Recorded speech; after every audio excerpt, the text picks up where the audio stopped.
1857 revolt के major causes की बात करते हैं।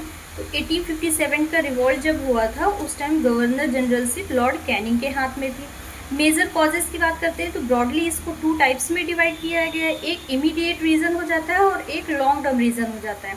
अगर लॉन्ग टर्म रीज़न की बात करें तो इसे भी 4 पार्ट में डिवाइड किया गया है: political, economic, socio religious and military reason.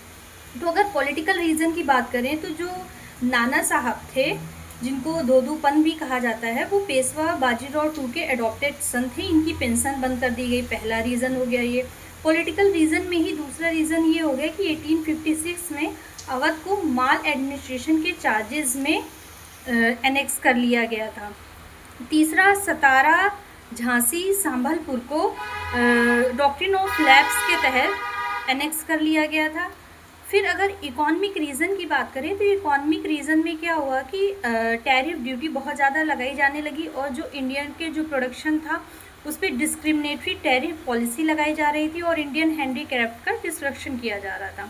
अगर सोशियो रिलीजियस रीज़न की बात करें तो ब्रिटिशर्स ने सोशल रिफॉर्म करना स्टार्ट कर दिया गया था, जैसे कि सती प्रथा को ख़त्म करना।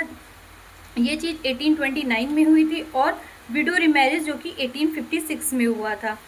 और अगर मिलिट्री रीज़न की बात करें तो जो इंडियन सोल्जर्स थे उनके साथ डिस्क्रिमिनेशन हो रहा था। अब इमीडिएट रीज़न की बात करते हैं तो इमीडिएट रीज़न में ये है कि इनफील्ड राइफल इंट्रोड्यूस किया गया था, जिसकी जो कार्ट्रिज थी वो गाय और सुअर की चर्बी की बनी हुई थी। तो इससे क्या हुआ था कि जो हिंदू और मुस्लिम दोनों के रिलीजियस सेंटिमेंट्स हर्ट हो रहे थे। तो ये एक इमीडिएट रीज़न बना 1857 के रिवॉल्ट का।